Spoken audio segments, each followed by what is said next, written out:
Judges chapter 2. The angel of the Lord went up from Gilgal to Bochum and said, I brought you up out of Egypt and led you into the land I swore to give to your ancestors. I said, I will never break my covenant with you, and you shall not make a covenant with the people of this land, but you shall break down their altars. Yet you have disobeyed me. Why have you done this? And I have also said, I will not drive them out before you. They will become traps for you, and their gods will become snares to you. When the angel of the Lord had spoken these things to all the Israelites, the people wept aloud, and they called that place Bochum. There they offered sacrifices to the Lord.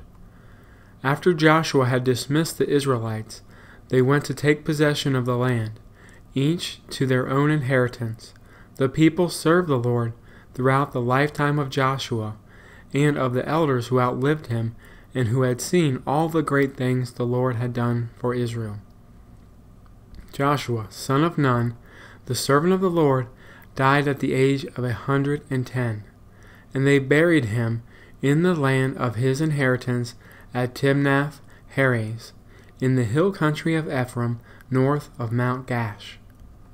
After the whole generation had been gathered to their ancestors, another generation grew up who knew neither the Lord nor what he had done for Israel, when the Israelites did evil things in the eyes of the Lord, and served Baalis.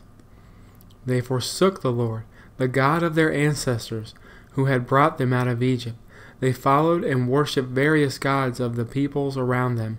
They aroused the Lord's anger because they forsook him and served Baal and Ashtoreth.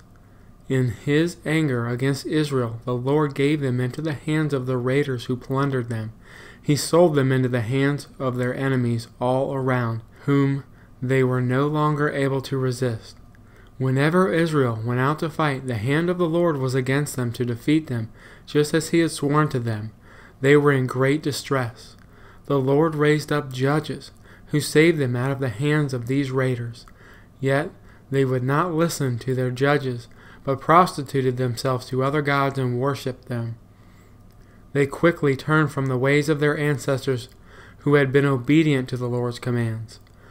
Whenever the Lord raised up a judge for them, he was with the judge, and saved them out of the hands of their enemies as long as the judge lived. For the Lord relented because of their groaning under those who oppressed and afflicted them. But when the judge died, the people returned to the ways, even more corrupt than those of their ancestors, following other gods and serving and worshipping them. They refused to give up their evil practices and stubborn ways. Therefore the Lord was very angry with Israel and said, because this nation has violated the covenant I ordained for their ancestors and has not listened to me, I will no longer drive out before them any of the nations Joshua left when he died. I will use them to test Israel and see whether they will keep the way of the Lord and walk in it as their ancestors did. The Lord had allowed these nations to remain. He did not drive them out at once by giving them into the hands of Joshua.